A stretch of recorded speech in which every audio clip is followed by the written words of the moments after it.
The look on Emma's face when she saw me at her graduation ceremony said everything. Her eyes narrowed, jaw tightening as she approached me in her cap and gown. "What are you doing in the front row?" she asked, her voice cold. "Those seats are for family. I'm David Mitchell, and at 45, I've spent the last 12 years being Emma's stepfather, or at least trying to be." Standing there in my best suit, clutching the bouquet of sunflowers she once told me were her favorite, I felt my heart sink. "I am family, Emma," I said softly, but she was already shaking her head. "No, you're just the guy my mom married. My real dad is coming, and he needs this seat." She glanced over her shoulder, scanning the crowd. "You can sit in the back. There's plenty of room there." I watched as she waved enthusiastically to someone behind me. Tom, her biological father, strode up in his expensive suit, perfect hair, and practiced smile. The same man who'd missed her school plays, forgotten her birthdays, and disappeared for months at a time throughout her childhood. But he was her real dad. "Princess," he called out, wrapping her in a hug. "Your big day is finally here."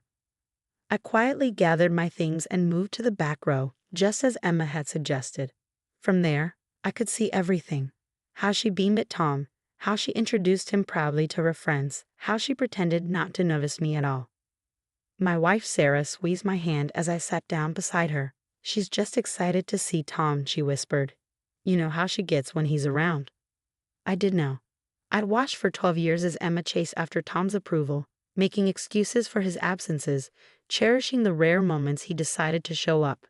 Meanwhile, I was there every day, helping with homework, attending her soccer games, holding her when she cried after Tom missed another holiday. The ceremony began, and I watched as Emma walked across the stage to receive her diploma. My chest swelled with pride despite everything. I remembered the late nights helping her study for calculus, the weekends spent practicing her valedictorian speech, the countless college applications we reviewed together at the kitchen table. As she delivered her speech, I mouthed the words along with her. Not because I'd helped her write it, but because I'd heard her practice it so many times in her room when she thought no one was listening. She was brilliant, passionate, and determined, everything I'd hoped she'd become. After the ceremony, I waited at the back of the crowd as Emma posed for pictures with Tom.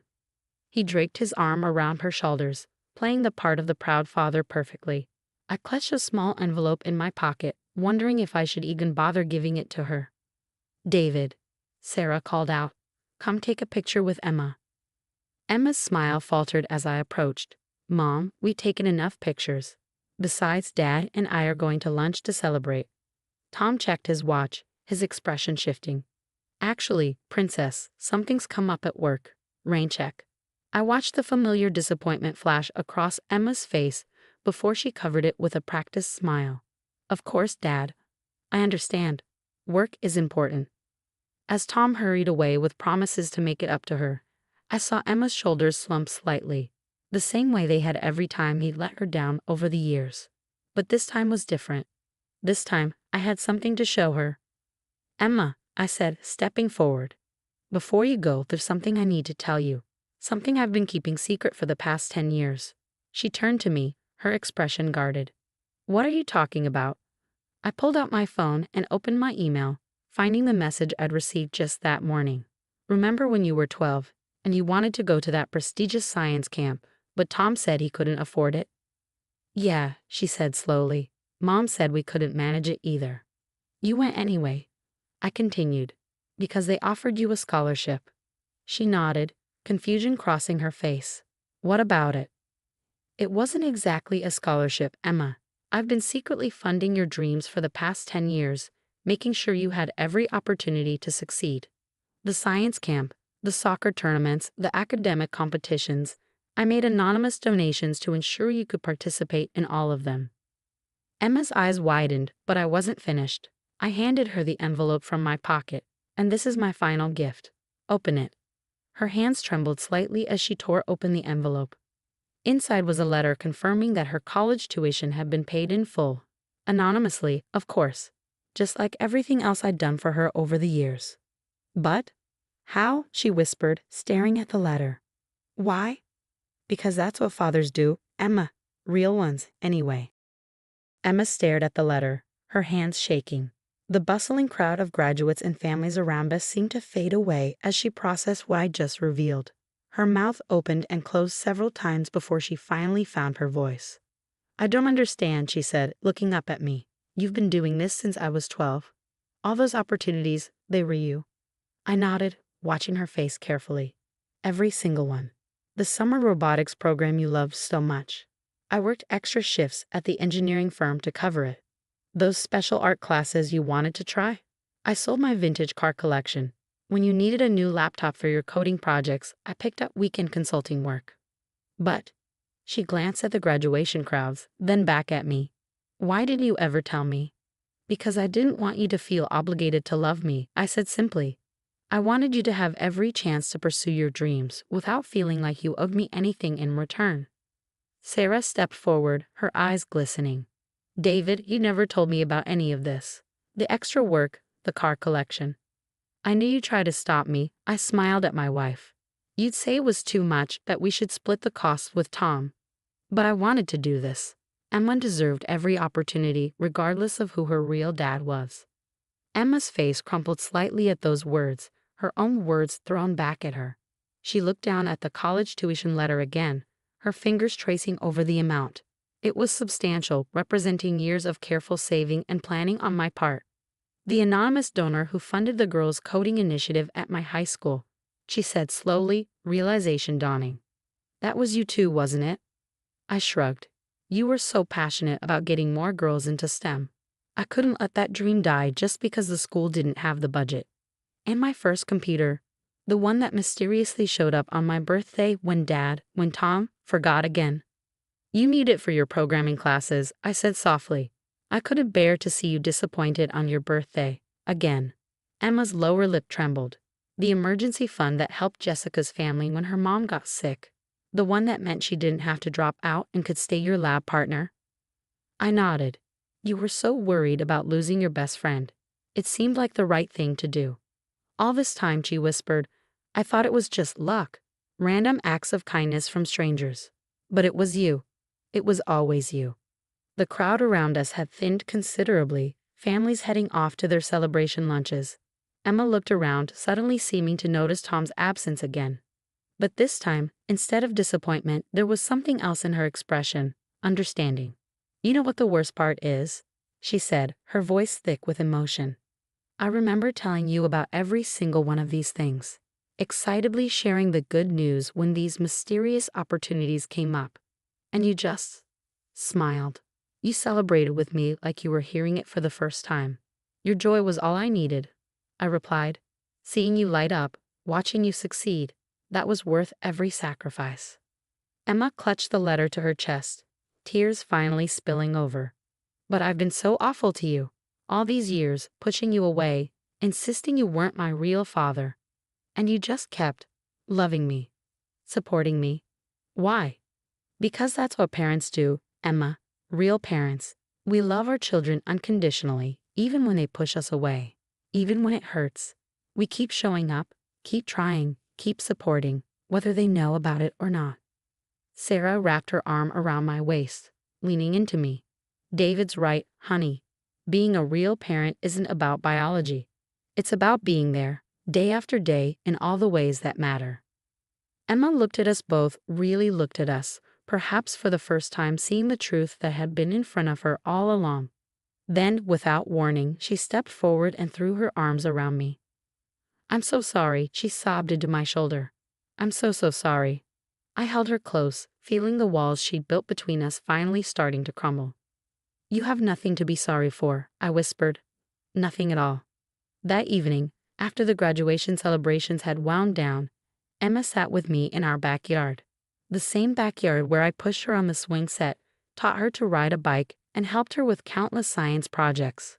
The fairy lights we'd strung up years ago still twinkled overhead, casting a warm glow over us. "I found something in my room earlier," she said, pulling out a worn notebook. "Remember this?" I smiled, recognizing the purple cover immediately. "Your dream journal. You started it when you were 13. She opened it carefully, revealing pages filled with her teenage handwriting. I was reading through it, and I noticed something. Every single dream I wrote down in here, you helped make it come true, even the silly ones. She flipped through the pages. "Like this, I wish I could go to space camp." 2 months later, I got that lucky scholarship. And here, I want to learn to play guitar, but lessons are too expensive. Then that guitar showed up at Christmas, supposedly from the whole family. You have a good memory, I said softly. No, she shook her head. I have a selective memory. I remembered all the good things that happened, but I chose to forget who was really behind them. It was easier to keep pushing you away when I didn't acknowledge everything you did for me. She turned to another page. But you know what really got me? This entry from when I was 15. I wish my real dad would come to my science fair. Her voice cracked slightly. You didn't show up, but you did. You took off work early and sat in a front row, grinning like I'd just won a Nobel Prize. Your project on renewable energy was brilliant, I reminded her. You deserve to have someone there cheering you on. Emma closed the journal, running her fingers over its worn cover. Earlier today, after Tom left, I called him. Asked him why he never seemed to have time for me growing up. I tensed, preparing myself for whatever pain his response had caused her. You know what he said? She continued, her voice steady. He said he knew I was in good hands, that he saw how much you cared for me, how much you were doing for me. He said he stepped back because he couldn't compete with the father you were being. Emma, I never meant to replace him. I know, she interrupted. But you did something better. You showed me what a real father is.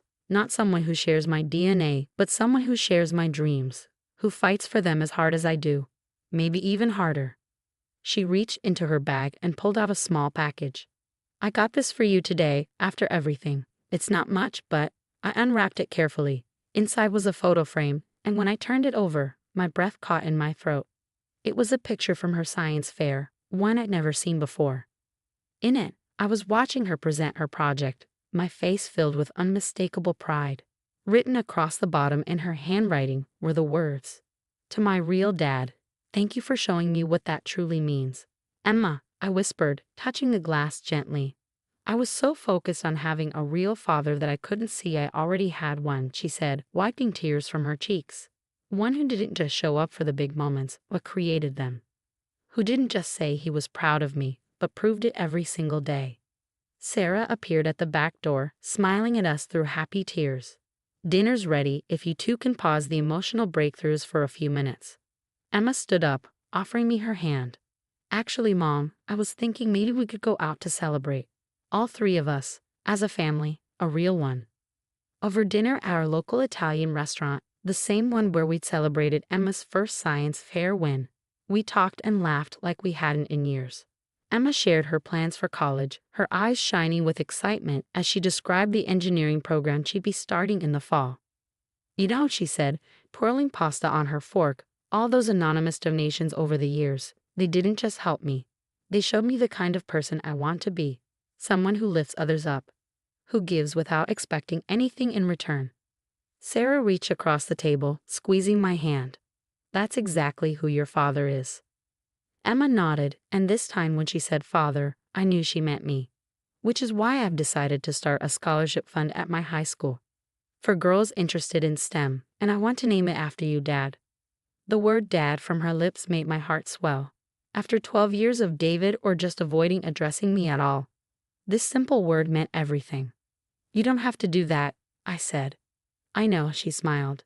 But I want to. Because real fathers teach their children not just to chase their dreams, but to help others chase theirs too. And you've taught me that better than anyone. As we drove home that night, Emma fell asleep in the backseat, just like she used to when she was little. Looking at her in the rearview mirror, I saw both the little girl she had been and the amazing woman she was becoming. Sometimes the greatest gifts we give our children aren't the ones they can see, but the examples we set through our actions. And sometimes the love we give silently, without recognition or reward, speaks the loudest of all.